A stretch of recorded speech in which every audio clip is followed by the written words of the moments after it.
kami bisa jelaskan bahwa why-nya mengapa ada seleksi guru ASN P3K di tahun 2021 ini adalah pembenahan 3 hal penting dalam pemerintahan kita dan yang juga terkait dalam hal yang berhubungan dengan tata kelola guru. Pertama, perbaikan tata kelola guru itu sendiri.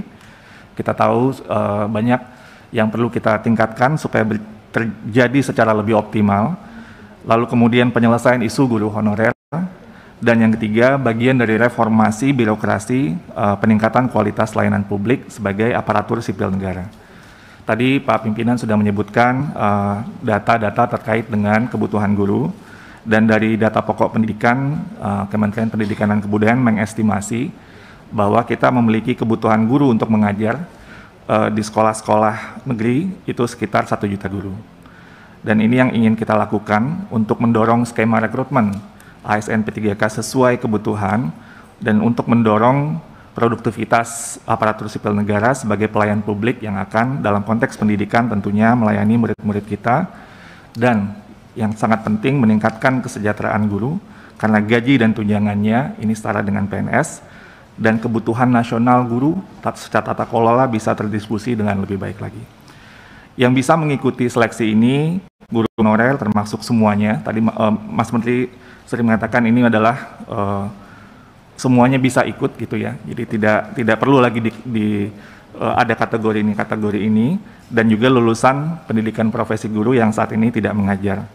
Nah, berbeda dengan sebelumnya, rekrutmen yang kita lakukan pada saat ini, pertama kita juga memberi dukungan untuk belajar. Jadi kita mendorong guru-guru untuk bisa memanfaatkan ini kesempatan untuk belajar, terutama untuk kemampuan minimum konten yang menjadi amanah dari mapel yang diampu.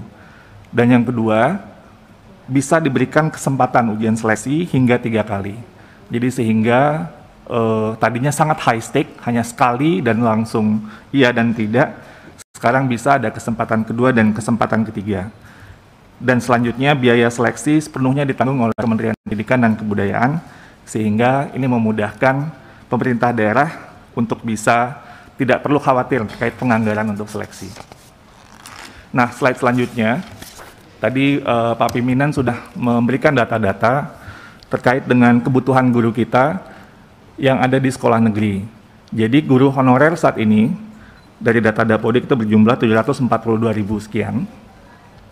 Nah, kita memiliki kebutuhan guru 1 juta.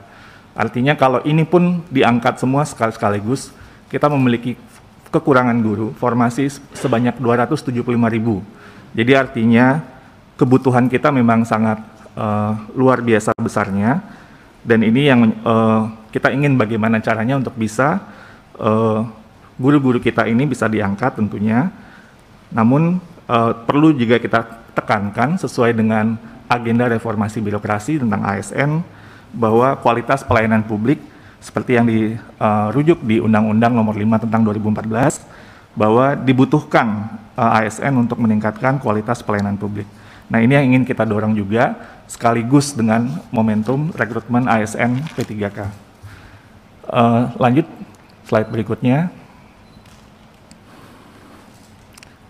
Ini tahapan pengadaan guru ASN P3K 2021, ini flow-nya.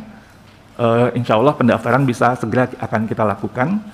Lalu kemudian ada seleksi administrasi di sana untuk mencek berkas-berkas yang perlu, linearitas, dan juga keterkaitan dengan ijazah yang ini insya Allah sudah kita lakukan. Lalu kemudian ujian akan kita lakukan 3 kali assessment, terdiri dari kompetensi teknis, sosiokultural, manajerial, dan pertanyaan wawancara secara tertulis. Dan peserta kita menargetkan di tahun ini bisa mengikuti ujian seleksi hingga 3 kali, sesudah itu dilakukan pengumuman hasil dan pemberkasan. Ini yang kita harapkan bisa terjadi slide berikutnya dalam timeline yang ada di tahun ini. Insya Allah rencana kita seleksi pertama, ujian seleksi pertama itu diadakan di bulan Agustus 2021, lalu ada rankingan, pengumuman gitu ya, pemberkasan, dan juga persiapan mungkin yang tidak lulus di ujian pertama untuk ke ujian kedua di Oktober 2021, lalu sebulan sesudah itu kembali lagi ada semacam pemberkasan dan daftar ulang kalau yang mungkin yang masih belum lulus untuk ujian seleksi di bulan Desember 2021 sebagai ujian tahap atau kesempatan yang ketiga.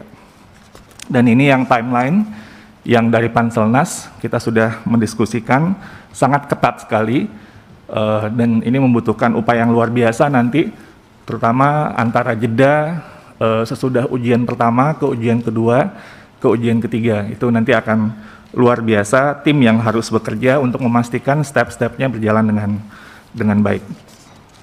Selanjutnya, slide berikutnya. Nah, ini mungkin yang agenda yang tadi Pak Pimpinan sebut, yang agenda yang pertama terkait dengan hasil dari yang P3K yang lulus di tahun 2020. Mungkin saya langsung saja ke slide berikutnya. Kondisi saat ini tentunya sesudah ada Perpres nomor 98 2020 setelah terbitnya Perpres tentang gaji dan tunjangan P3K tersebut, saat ini proses yang terjadi pengangkatan oleh Pemda, SKBKD dan SKBKN, mungkin ini nanti teman-teman dari BKN atau PANRB yang lebih bisa menjelaskan status pada saat ini. Saya lanjut ke slide berikutnya.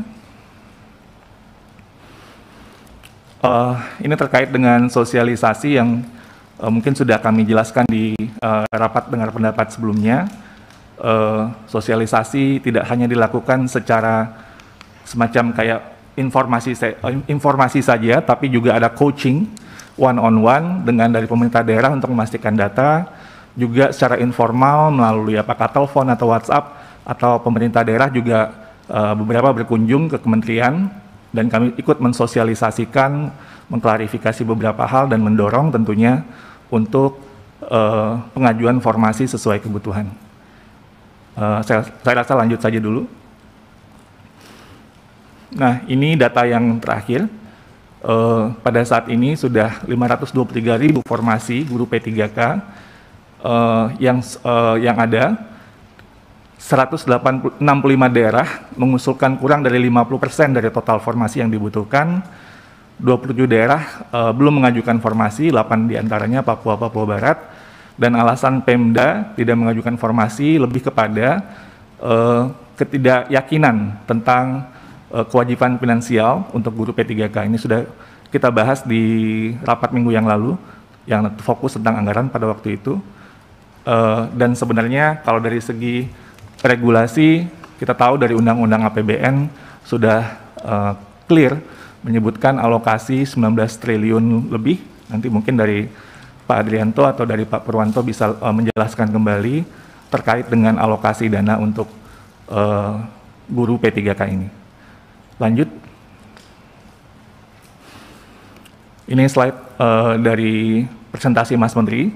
Ini untuk menunjukkan bahwa lepas dari kondisi yang mungkin masih belum ideal pada saat ini, tapi jumlah formasi kalau kita lihat untuk guru ASN dalam beberapa tahun terakhir, ini merupakan perekrutan ASN yang terbesar. Dan jumlahnya kalau di sini ini 5 kali lipat dari yang sebelumnya.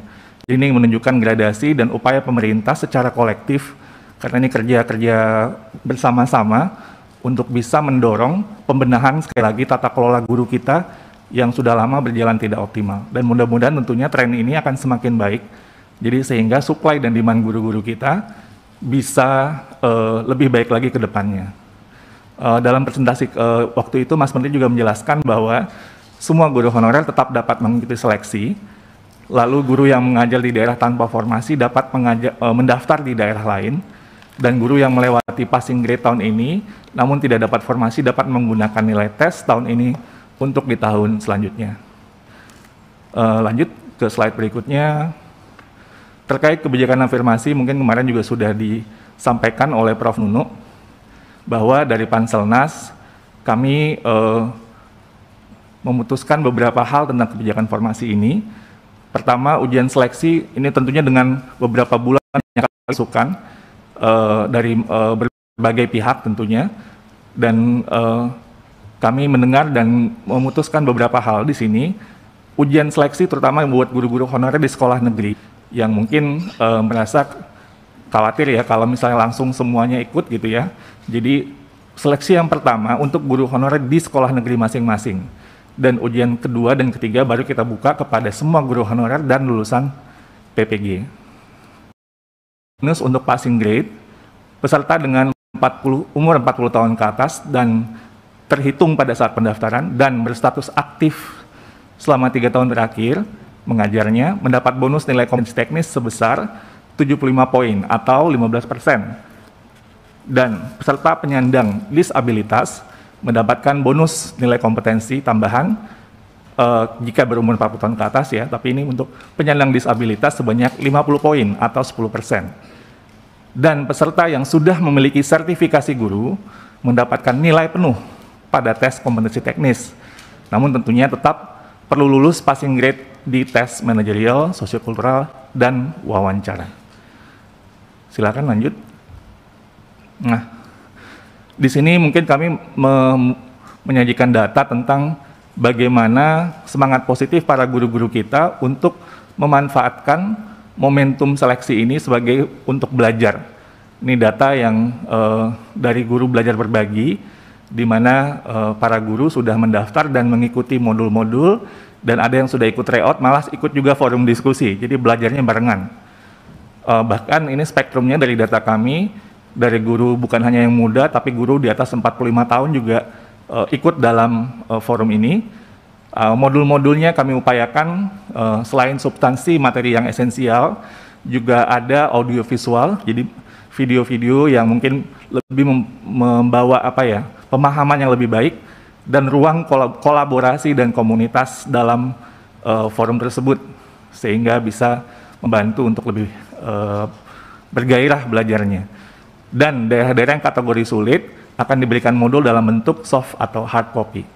Jadi untuk mendorong sekali lagi momentum belajar guru-guru kita sehingga bisa mempersiapkan diri dengan baik untuk tes seleksi. Ini angkanya sudah luar biasa, mudah-mudahan terus bertambah dan terus semakin positif untuk bersemangat dalam belajar dan juga berbagi, artinya tidak belajarnya sendiri-sendiri. Lanjut, terakhir, ini mungkin sudah disampaikan sebelumnya oleh Prof. Nunu, beberapa penguatan-penguatan dari guru-guru untuk melihat bahwa ini adalah momentum yang sangat baik bagi mereka untuk bisa belajar, untuk bisa memanfaatkan ini sebagai sarana pelatihan, sebagai sarana untuk berjejaring dan belajar, mempersiapkan diri supaya bisa menjadi guru yang lebih baik lagi tentunya dan bisa insya Allah lulus dari seleksi ASN P3K. Harapan kami dari Kemendikbud tentunya kita ingin guru-guru kita ini lulus sehingga bisa melayani murid-murid kita dan kita kedepannya bisa mempersiapkan diri lagi supaya tata kelola guru kita dan kualitas guru-guru kita semakin baik lagi. Tentunya kita mohon dukungan dari semuanya, baik dari Komisi 10 maupun juga KL yang terkait untuk bisa mewujudkan ini. Demikian mungkin dari saya Pak Pimpinan. Assalamualaikum warahmatullahi wabarakatuh. Selamat pagi. Waalaikumsalam warahmatullahi wabarakatuh. Terima kasih.